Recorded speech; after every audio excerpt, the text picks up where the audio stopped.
Thanks everyone for joining us. I know from my point of view, I felt that the last meeting that most of you attended to was really informative and very exciting, and I'm sure that today's presentation is going to be equally as good.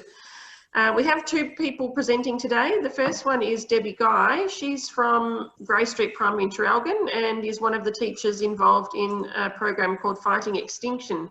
So thanks for joining us, Debbie. I might get you to share your PowerPoint if that works for you. Sure. How's that? Yeah. That is sensational. Now, Debbie, I'm happy to read out the questions if that's what you prefer, or if you want to just take it away, it's up to you. Well, I've got my PowerPoint here ready to go and I've summarised those questions, so I just might get started. Yeah, sure. Simone, I'd like to actually thank you so much for making contact with me and giving me the opportunity to share our Fighting Extinction journey with everyone today. I'm actually hoping that this exciting project inspires you as much as it inspired us. So let's get started. So first of all, I'd like to introduce you to the Grey Street Primary School Year 14 Fighting Extinction project about the Bawbaw frog. Just this slide, everyone, is a piece of beautiful artwork that our Kitchen Gardens teacher, Chelsea, did with our Year 4 students last year. So that's also my second slide. So first of all, I'll let you know who was involved. So I work with a dynamic team of Year 4 students, and we actually became involved with the Zoos Victoria Fighting Extinction project, and we worked alongside our Year 4 students. Not necessarily, it wasn't a teaching process, but we worked alongside them to meet our Fighting Extinction goals with this particular project, which was to raise awareness and to fundraise for one of the zoo's critically endangered species on their list of 27 critically endangered locals. So that was the particular project that we actually took on, and I'll talk a little bit more about that. But to make this project really meaningful for our students, we made sure that we selected a Gippsland creature, hence the Bawbaw frog. And one thing I will say is, for this project to actually be successful, you need your principal team on board. So I'll continue on. Here's our team of students. This is not all of them, but this is just some of them, and I'll go on and I'll continue to share a bit more about that. Please, if there's any questions in the meantime, please don't hesitate to stop me and ask. So the Bawbaw project and how it came about. So we joined Zoos Victoria's program called Fighting Extinction. And basically that's just about schools. They take on a project, and there's a range of projects on their website. So if you're interested in becoming a Fighting Extinction school, you can get on their website and read about how you can become a Fighting Extinction school. So our project was particularly involved with the Love Our Locals topic.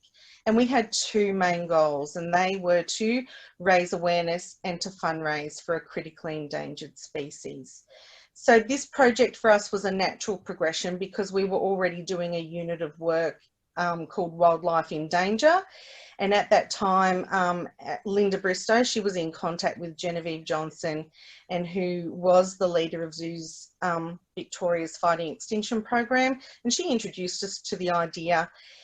And we 100% thought that we could take this on because we already had a motivated bunch of students ready to go, and our principal team was 100% behind us. And so our students then led us on a journey that had a huge impact on us all. So introducing everyone to the Bawbaw frog. So this is a little passage from one of my students last year who did a fantastic PowerPoint about the Bawbaw frog. So it's only found on the plateau of Mount Bawbaw. It is absolutely critically endangered.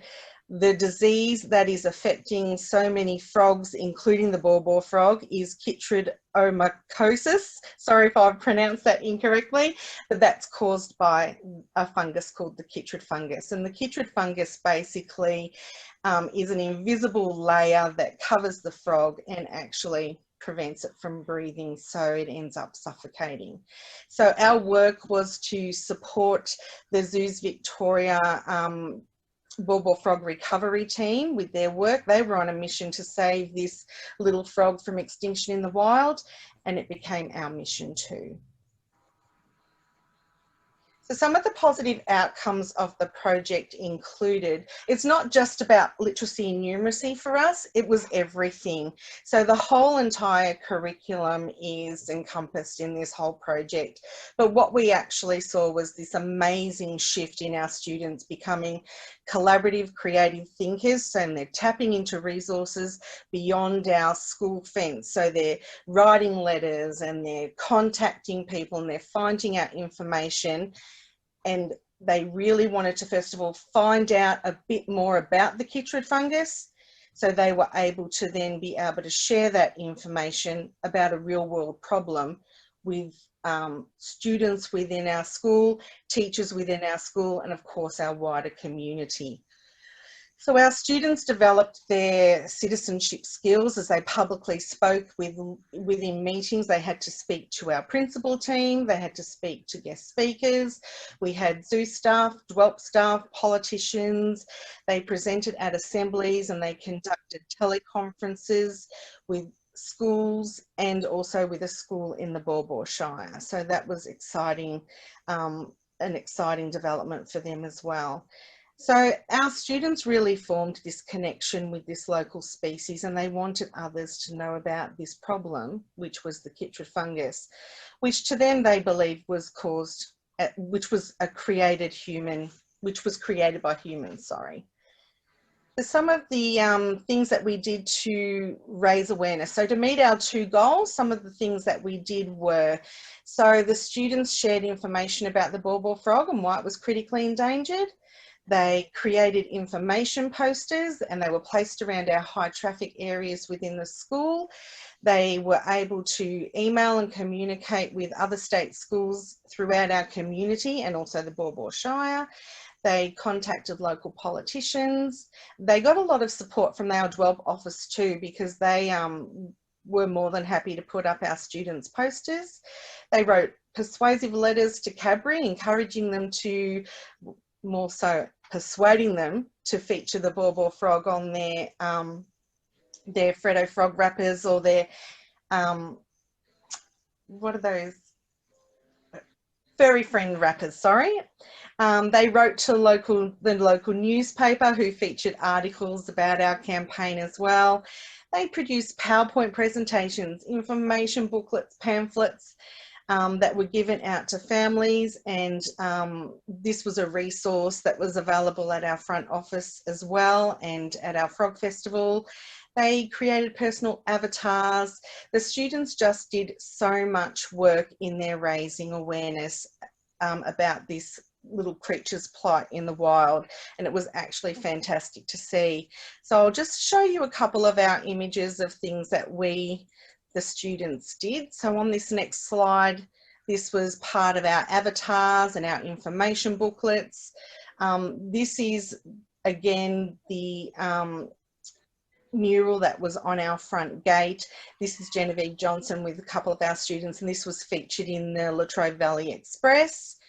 We have another one of our students here who also wrote to the Latrobe Valley Express to raise awareness about our campaign.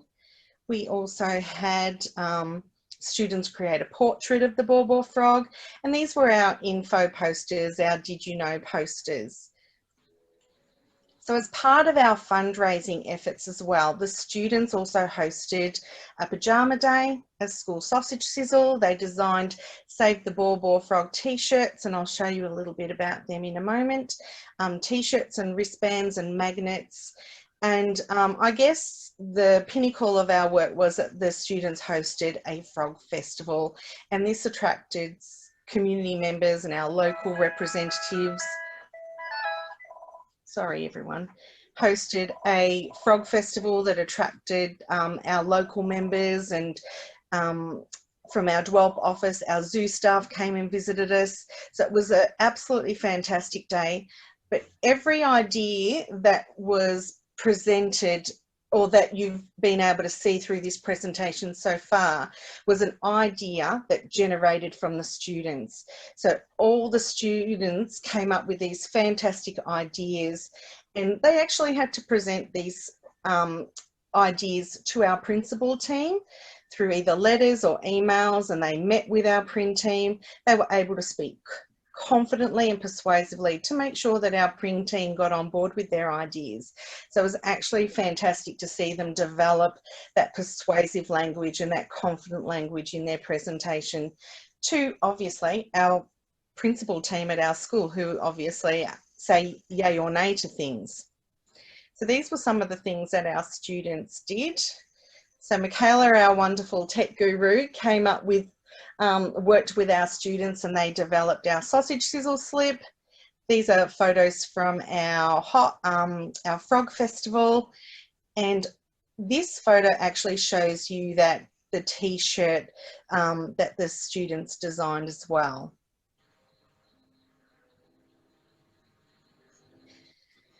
So I guess for us, it's just exciting that all these ideas were from the students. All we did as teachers was pose our two questions, which was, how are we going to raise awareness, and what fundraising activities should we plan and organise?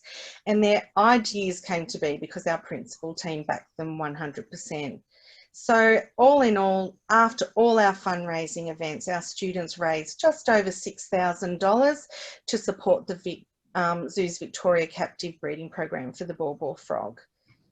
And just this little quote here is just a feature that was in the Zoos Victoria publication earlier on this year, in Ghana. So is the project continuing this year? Yes, it is. It's a brand new project for a brand new cohort. So Fighting Extinction, because we could see the value in this project last year, has definitely become part of our Year 4 curriculum. And this year we've taken on a brand new species. So this year, for us, we are supporting the southern brush-tailed rock wallaby, which is another critically endangered species within East Gippsland. So there's just a small number of brush-tailed rock wallabies in the Little River Gorge area. And the reason why we've taken on a new critically endangered species this year is because we actually want each cohort over time to have ownership over the project, and for the project to become theirs and to be driven by their ideas. Our goals stay the same though. We want to raise awareness and we want to fundraise, and the students then just work collaboratively to drive the project. This species was has become important to us, just like the ball frog, purely because of the bushfires at the beginning of the year that impacted on the habitat of this little critter. But we have had good news from our important supporters and stakeholders that let us know that their habitat was okay. So this is what our creature looks like this year. So this is the southern brush-tailed rock wallaby. So once again, even though it's been a COVID year full of interruptions, our students have had the opportunity to do different raising awareness activities and fundraising activities as well. So our students got the opportunity to create a pamphlet, and they've also written letters to some of our key stakeholders, such as Rebecca Gray, Kylie Singleton from DWELP, and Genevieve Johnson, who was one of our major supporters from Zoos Victoria last year. They also this year have hosted a casual clothes day and fundraised that way. But you can see that some of their work just shows just how enthusiastic and motivated these students are by this project. So this was another collaboration. This was written by students to go out to our school community in regards to our casual clothes day. So I guess what worked well with the project and what could we possibly do differently? Well, I think we just couldn't believe the success that this project had in its first year and the impact that it really had on us all. I think we all fell in love with just, well, firstly the Ball Frog, but also the value of this project and how it just encompasses the entire curriculum is just absolutely phenomenal. There's so much literacy, so much numeracy, but so much more than that. It's collaborative, critical thinking, students creating just amazing pieces of work. So it's an absolutely fantastic program that we absolutely see the value of. So I guess a little tweak that we made this year, because we are working towards becoming a deep learning school, we've just made sure that when the students are working collaboratively, they have to make decisions upon what they have to do to make their idea happen. What do they need? Who do they need to talk to? Who do they need to contact? And follow that pathway to make that all happen. So during lockdown, I guess it's been a little bit tricky to think of other sustainability ideas, but I guess the students have continued to work on their Raising Awareness campaign as well. The project that you saw with the mural and the pamphlet, they were actually pieces of work that were completed during lockdown. So the students have been continuing to work on their Raising Awareness. And when it comes to fundraising, they're actually thinking about these great ideas that they can do that's basically contactless. So one of our students thought about a mask, and I wish I had my mask to be able to show you, but we had some fantastic little Wallaby material, and one of our very clever education support staff sewed up some masks, and there's an idea that's just come from one of the students. Someone helped, and we've got some masks to sell. So the students have actually been thinking about these wonderful ways that they can continue to fundraise and raise awareness. In terms of keeping that sustainability, so understanding that there's a lot of animals out there that are critically endangered, and building that empathy in students. The zoos have also put up their tours of their sites as well. So I will just keep going because I can see the time.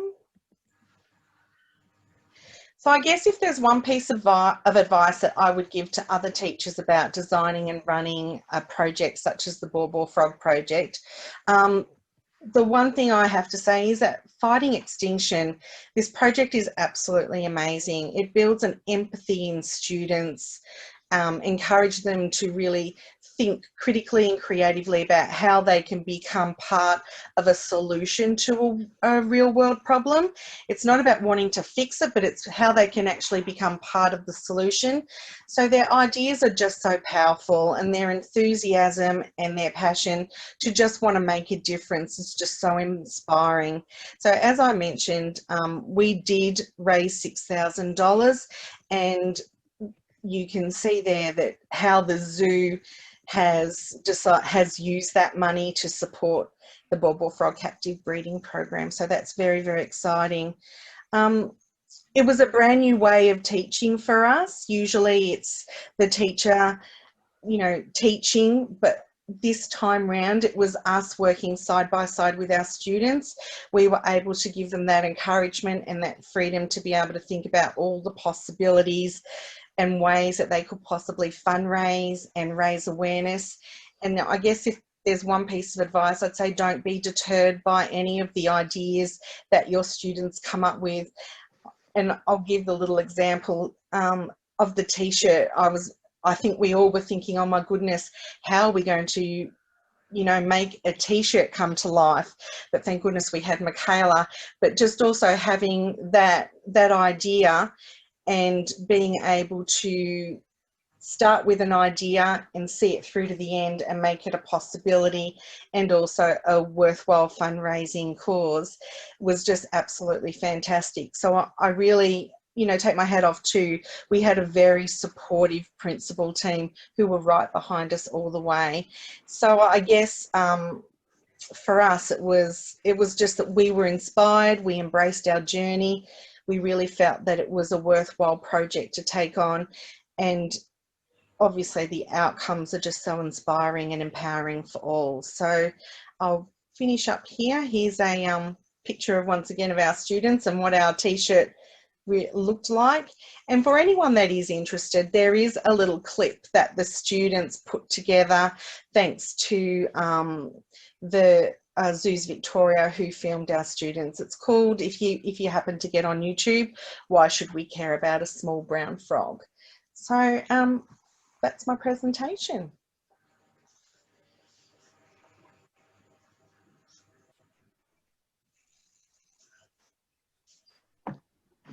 Thank you so much, Debbie. If you're able to stop share, I think that Yes, will... I can. I was a bit worried there, Simone, when I couldn't hear you. I thought... Look, thank you so much. The level of work and energy that you put into the PowerPoint, if that's, you know, even half of the energy that you put into the program, then the kids are very lucky to have you and all the other teachers in that team. Oh, thank you. The kids were absolutely inspiring. There's just so much more that I could have shared in terms of the work that the students completed. But I know we don't have all day, so but well, it was great to see so many photos of all the different aspects of the program, so thank you so much. Thank you. Does anyone have any questions for Debbie or the other teachers who are here? We've got Michaela and we've got Chelsea, and I don't know if there's someone else perhaps I've missed. I've got a question. Oh, sorry. I was just going to say there's some on the group chat as well. There's some comments too. Fantastic. Sharon, go for it. I've got a question about the process with the t-shirts. You said it seemed like a bit of a challenging thing. What steps did you have to take to make that happen? I couldn't hear that question, sorry. About the t-shirts, what sort of things did you have to do to make that happen? Well, first of all, we came up with the design. So the students came up with the design, but Michaela, who's up in our top corner here, she's absolutely fantastic when it comes to anything internet, online, and she was able to find out a little bit more about that. I guess not only is it really important that the students collaborate, as teachers we collaborated too, and just tapping into each other's strengths. There's just so much trust and friendship that's built amongst each other as you go through that project as well.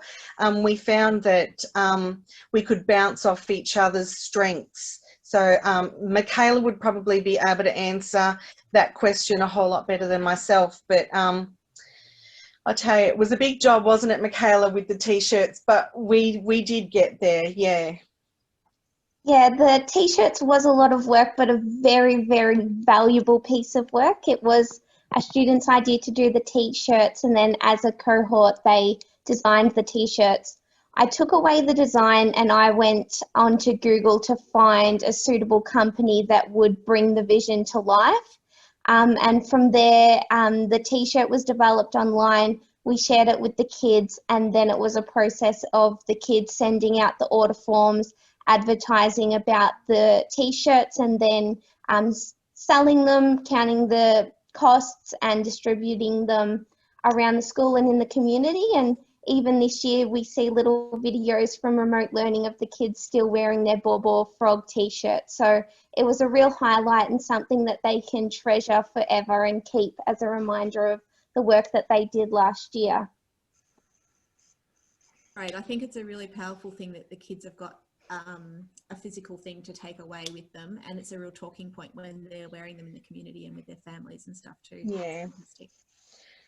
We found also that even by putting those Did You Know posters throughout other schools and also having our beautiful mural on our front fence, there was a time I just went to the post office, and I must have had my lanyard on that said Grey Street Primary School, and someone stopped me and talked to me about, you know, about our mural and about the Bawbaw Frog. So it was actually, you know, you were just like a personal advertisement.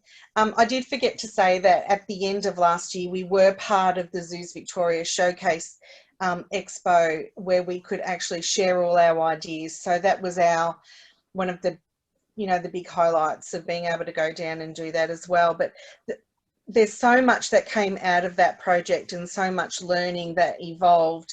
I could basically talk to you all day and probably not get through everything that we did. I don't happen to see any of the questions. If there was any other questions, I think someone I've got one. Yep. Just wondering, did you have a dedicated inquiry session, or were you able to sort of build that into your literacy program as well? We did have a dedicated inquiry session, and we also built it into our literacy purely because we did letters of persuasion, we did narratives as well, and it also became part of our maths program. So it sort of just evolved in our whole teaching and learning. Another question from Melinda Peavy. She's asking if the Bawbaw Frog ended up on the Fairy Friends wrapper. Well, that's an interesting question, and we do have a bit of a claim to fame, although it's obviously, you know, we didn't get contacted by Cadbury at all. I don't know if anyone remembers, but at the beginning of the year, Cadbury did have endangered frog species on the Freddo Frogs wrapper range. So we didn't receive any any letter or feedback back from Cadbury, but it was just really exciting to see that there were some endangered frogs from across New Zealand and Australia, the Bawbaw frog being one of them, that was going to be showcased on their wrapper. So that's great. We were really excited when we saw that. So that we thought, wow, that's maybe our letters did have an impact, but we don't know. So we were just hoping, but we did send them to Cadbury, yes. Thank you. Another question from Shona is asking what you did for your frog fair. Well, that again was a whole lot of ideas generated by the students. So they decided what they want to present. So some of them wanted to host games. So there were some game activities where they had little frogs hidden, or they had little frog races. There was lots. There was like jelly, frogs in a pond, there was fudge, there was things for sale. There was just so many different food items that we created with a frog theme. So even chocolate donuts became like a frog hoop or something. But all the students brought things along. We also have a wonderful ES staff member at school who purchased a whole lot of things for us that we could sell at our the Frog Fest as well. We also had the avatars playing. We had, what else did we have? We had so much stuff. We had the pamphlets available. We had open classrooms with the PowerPoint presentations. So the students invited obviously all their families. They wrote the newsletter. They wrote the invitation in the newsletter. There was lots and lots. So the Frog Festival made $4,000. We also got we had a raffle as well as part of that as well. So it was actually a really exciting, momentous event. So it was huge. Yeah. Really good. Well done. Yeah. Thank you so much again, Debbie, and thanks to the rest of the team for coming along too. That was a fabulous presentation, and I might just chat with you at some point about the possibility of putting the video onto our ResourceSmart Schools YouTube channel if permissions allow. Okay. Thanks again, Debbie. No worries. Moving right along, because we're halfway through, we have the wonderful opportunity to speak with Sharon from Araluen Primary School. I've heard a little bit about what she's going to present, and again, it's another inspiring school, so I'm looking forward to hearing more. Thanks so much for coming on today, Sharon. Heck, is my microphone working okay? I'm using a different one today. You're a little bit quiet. Bear with me.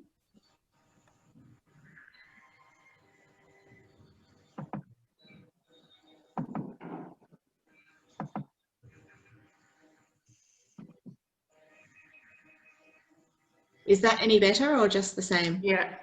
Better? All right, we'll stick with that one then. So I'm going to share my screen also. I've done a PowerPoint, and I know that when I was invited to come and do this, that wasn't necessarily the purpose, but it's the best tool to use, I think. What's that? It's a good tool to use because Yeah, you can speak to it as well as see some images. I actually found it quite a useful thing to do because, you know, it's a bit like writing reports, I guess, as a teacher.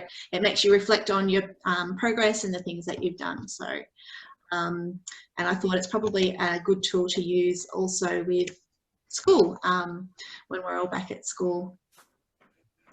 So Araluen is in Sale. We're a smallish school. We've got about 120 kids, so 6 classes, and I work there as the science specialist teacher. And when I started there 3.5 years ago, the PRIN asked me if I would take on the ResourceSmart Schools project, and of course I said yes, because it's right up my alley. And so that was the beginning of our ResourceSmart Schools journey. So today I just want to sort of go through what we've done so far in the 3.5 years.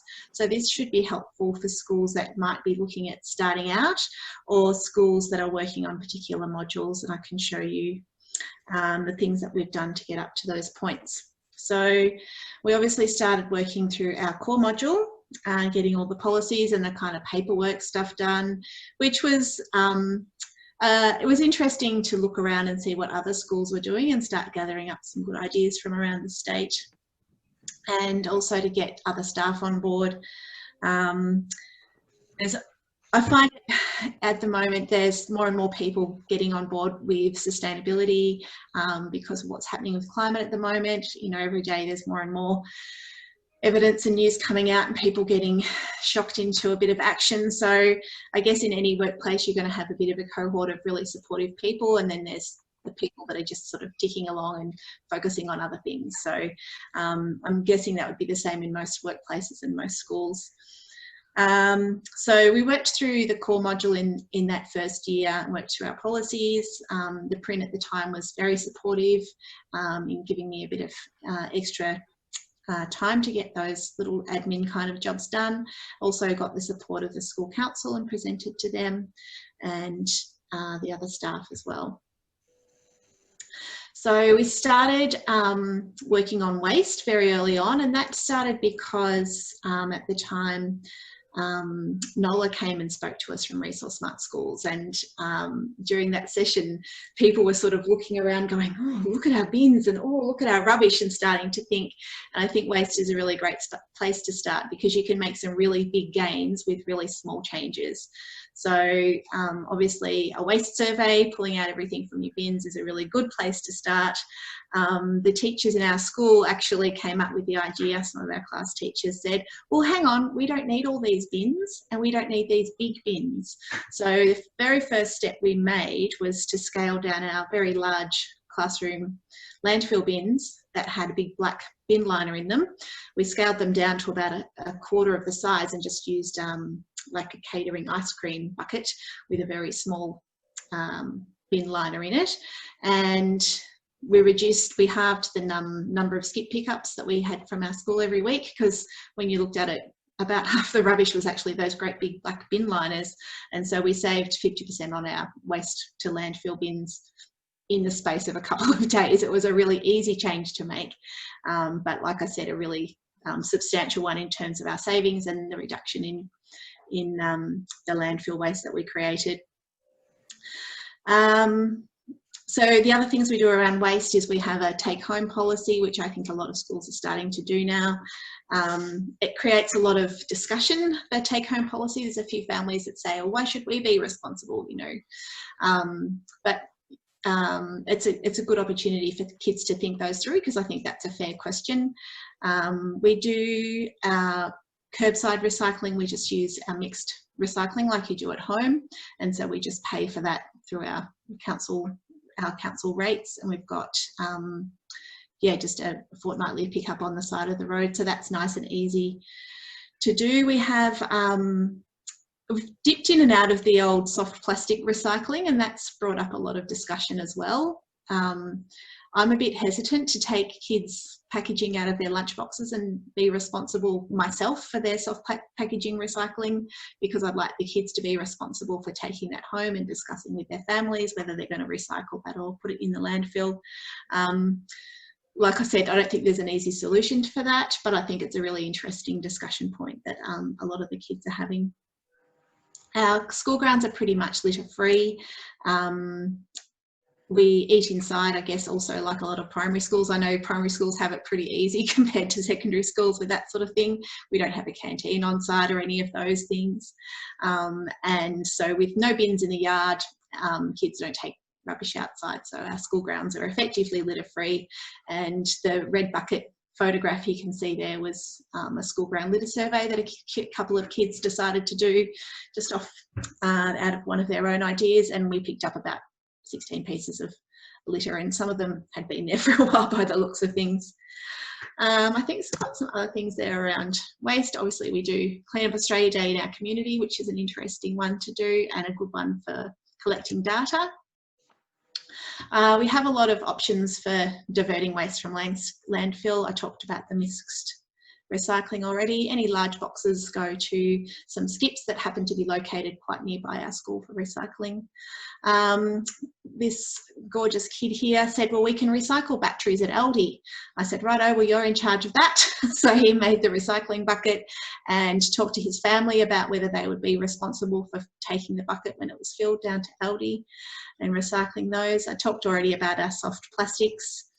Our food waste and other organics, I don't know about everyone else, but we get all those trays of apples brought to our school, and a lot of them don't get used straight away. We dehydrate some of them, we cook some of them, but we also, you know, because the kids can grab an apple wherever they like, so there's often apples with a bit of half-eaten apples laying around. So our organic waste goes to either our chooks. We've got 9 gorgeous chooks. The kids are responsible for that. Also to our worm farms and our composts. I've got lots of options there for our organic waste.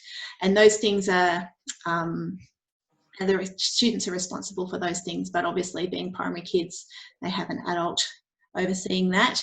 But we have students right from foundation right through to year 6. We try and buddy them up to work on that together. So that works pretty well.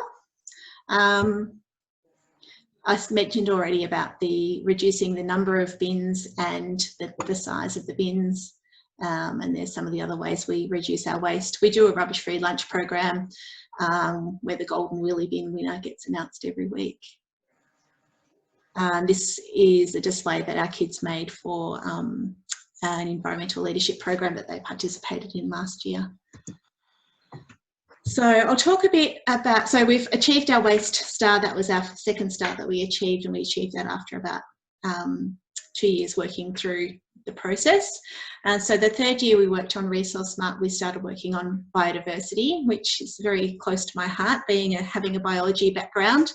And we're very lucky to have beautiful school grounds that really support biodiversity and support learning out in those outdoor areas, which is a really important thing for the kids. So the veggie beds, the photo there, I've got some students actually sitting in the veggie beds, but that's great because it's good to be right inside it. So they're very popular, especially with the younger kids. They love to plant, to harvest, of course. Sometimes it's a lovely diversion if something's going a bit awry in the classroom. We better go out for a walk and check on the veggies and go and see what's growing. So that's a really wonderful resource to have in the school. I just thought of that a few years ago now, like about 14 years ago now. I was working at a school in Melbourne and approached the print about putting in veggie beds, and he said, oh, Sharon, I don't think you know how much work that's going to be, and it's got to stay tidy and this and that and the other thing. And anyway, I ended up leaving this school when I had a family, and I wonder if they ever got those veggie beds in, because yeah, it seemed like that print wasn't supportive, but I think most principals are pretty supportive because they recognise the educational value in that opportunity. We've got beautiful native and natural play spaces for the kids to play in. We've got we call it the cubbies area. The photo down there with the kids with the insect net is what we call the cubbies area, which has a whole load of logs in there that they can build structures from and occasionally have battles with, but we try and keep a lid on that. But I use that a lot in the science lessons for auditing what we've got living on the grounds. Even in that big photo there, we did in part of my chemistry unit with the senior students, we went out and lit fires out there because that would seem like a pretty fun thing to do. So we're lucky to have that beautiful space. We do lots of planting each year through our garden club, through sustainability group, and also through our science program. The bottom right hand photo there that's looking a bit sad with the tree stumps, we lost a couple of large trees just over a year ago. We've got a grant to do a woody meadow planting in there. That's been a bit difficult at the moment because we need a whole heap of hands on deck, but as soon as we all get back to school, we'll get that going. So the world famous bug hotel, thought I'd better share that with you. This was an amazing. I'm so glad you did, because it's amazing. It's very special. It was just a wonderful project, and when I talk about it, I feel a bit like Deb talking about her frog project, because you know when you've done something that really has impacted on the kids' experience at school and on their learning on so many different levels, that you've struck on something that was pretty great. So we worked on this project with Bug Blitz, and we were lucky enough to have a landscape designer come and help us with the physical building and designing of the bug hotel. But you know, it took months to do this. We built the little square boxes on a Bug Blitz day where we were out at the Hart Morass doing some environmental education projects. We brought them back to school. We talked about the design of this bug hotel, what materials we would use. You know, you can imagine all the learning that was involved in drawing up the plans and measuring the wood, and then of course using the power tools and the saws to cut things to size. And you know, there's quite a bit of art involved. You can see a student there drilling into one of those little cement blocks that we decorated to stack in there. And then the science involved in choosing the materials, and then auditing. Every year we audit the area in the bug hotel and immediately around to measure the biodiversity as scientifically as we can as primary school students. So it's just a beautiful looking structure. It's lovely to see, and I think everyone would love to have one that looked like that in their own backyards. It's just stunning. Another great little thing that we did that I wanted to mention was we made a lizard lounge. Now this was just a little idea, a bit like the t-shirts. It wasn't such an arduous undertaking, but the kids said, let's make a lizard lounge. So, yep, let's do it. So it was a project where we had instant success, because we looked around the school, we looked at what we already had. We knew there was a lizard living near this area because it had been spotted, a blue-tongued lizard. So we went and found a log and some leaf litter, and we got a wheelbarrow and we lifted it up and we made the lizard lounge straight away. And we did this in the space of a couple of days. The kids had planned out what was required. And I just loved that idea of instant success and taking on board something that the kids had suggested and saying, yes, that's a great idea, let's do it, instead of thinking of all the reasons why that was too hard or I didn't know enough about it, or that sort of thing.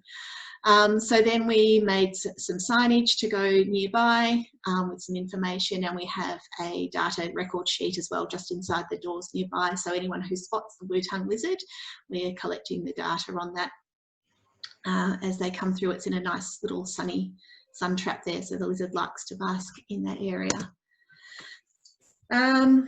So at the moment we're kind of dabbling in our energy and also our water modules. We're not making huge progress while we're offline, but through an absolute gift of timetabling, I was allowed at the start of term 3 to take an hour a week with my sustainability team. So I've got about 16 kids from grade 2 through to grade 6. And I know this is really unusual and I feel so lucky, and it probably won't last, but while I've got it, I've got an hour a week with these kids. So we've done some brainstorming and some action planning, and a lot of those are around energy, because the most powerful thing I did was showed them our benchmark report, which I've got there on the slide, and the blue dot is where our energy use lies. So they were quite shocked when I showed them that.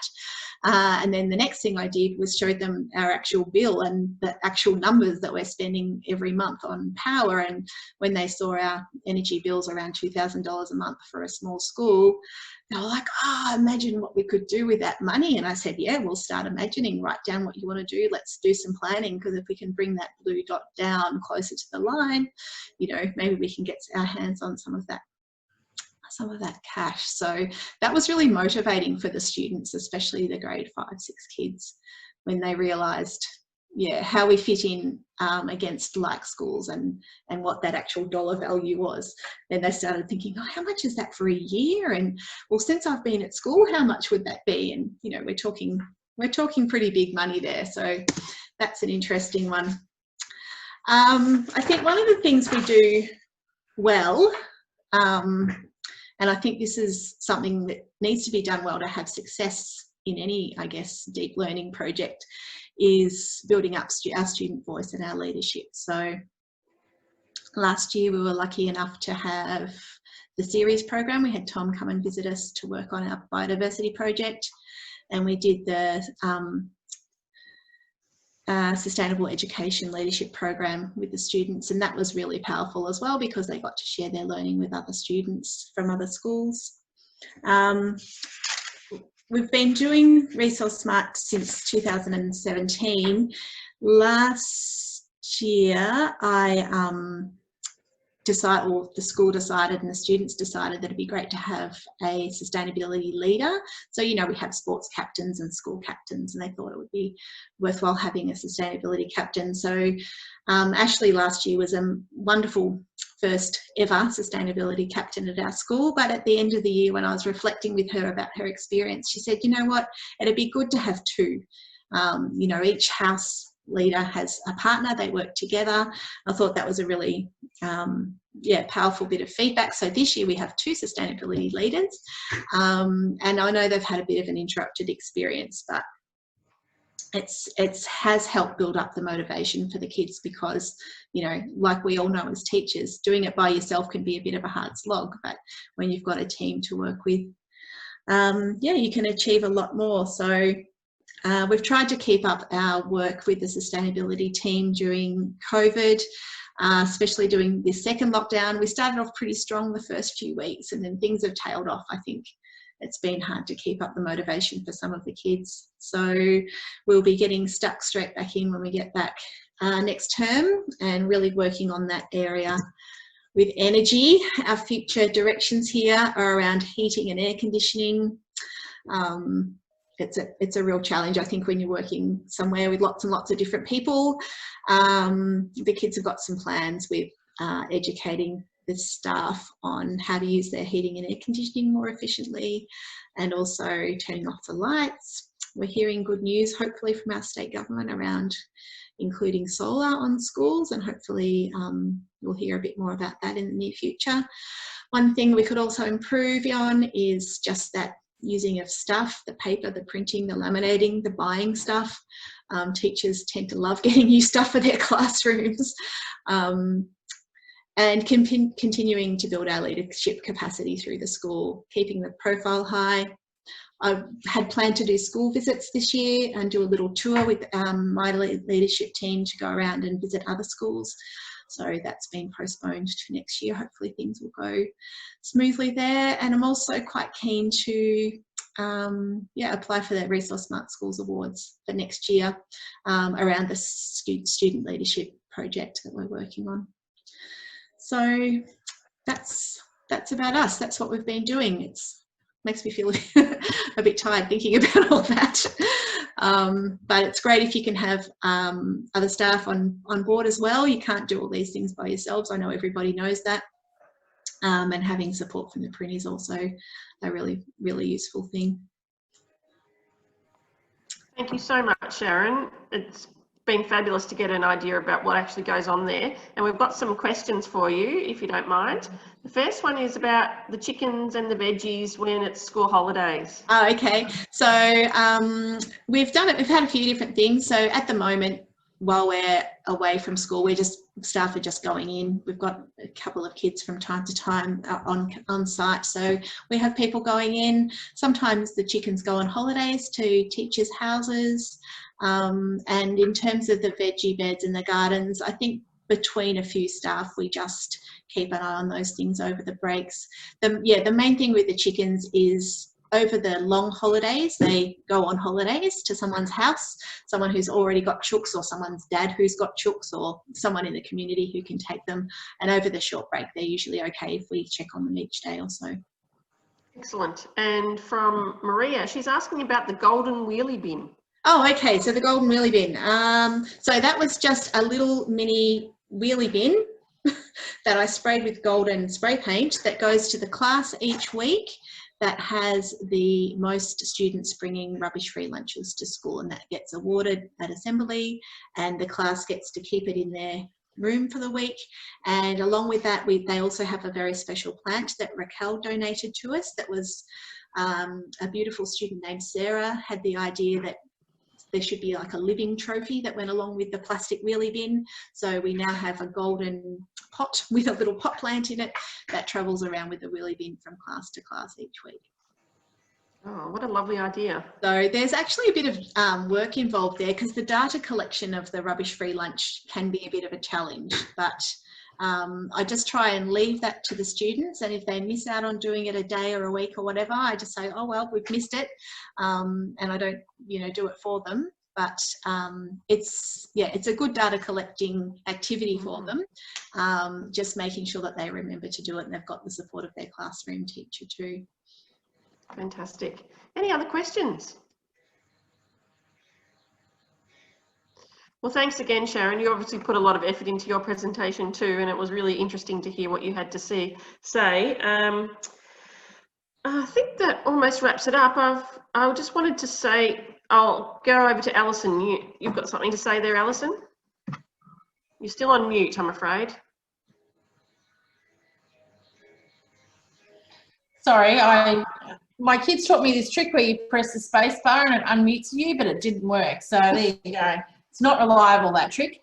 I just wanted to let you know that in October we'll be running a session which will actually be facilitated by the people from SWEP, the school's water efficiency program, and they'll be talking all about water efficiency and the SWEP meters. So keep an eye out for some information about that.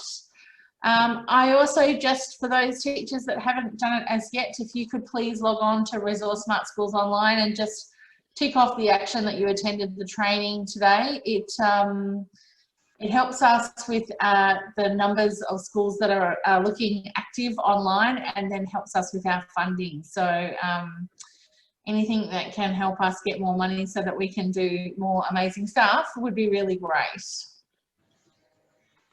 Thanks, Alison. We've also got a YouTube channel, and we can, I think that's been part of the last newsletter. Is that right, Alison? Yep, I'll be sending, when we've got the last session and this session up on YouTube, and there's actually a whole lot of other material that's just about to go up. I've been editing videos today. I'll send out an email with links to all of those as well. So the last two sessions will be online, and we've actually got some really interesting videos which have been produced by our kids and their friends, interviewing some really interesting environmental leaders, which can be shown either to your kids or watched by yourselves as well. So they're really, the one I've just been editing today I've just found really fascinating. So I recommend you take a look. Thanks, Alison. We've hopefully also got one coming up with Natalie from Gippsland Water, and she'll be talking about SWEP too. So if you want more information about SWEP, that's one way of getting it as well. And if you think that the children in your school might be interested in being the interviewers in some interviews that we have coming up, we'd love to hear from you as well.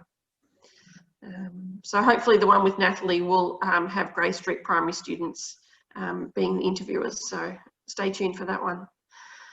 I think that wraps it up for this term. Good news is that we're all going back to school at the start of next term. I'm sure you're happy about that. I'm not sure about the protocols of us coming in to visit you, but if that is something that your school is allowing, then we're there. So let us know and we'll come in. If you want to know what we can come in for, just let us know and we'll give you a whole raft of ideas there. So hopefully make your job a little bit easier.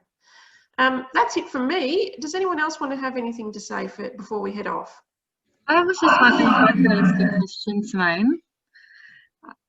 For everyone working in schools, I'm just wondering how you all choose your environmental team or your sustainability teams.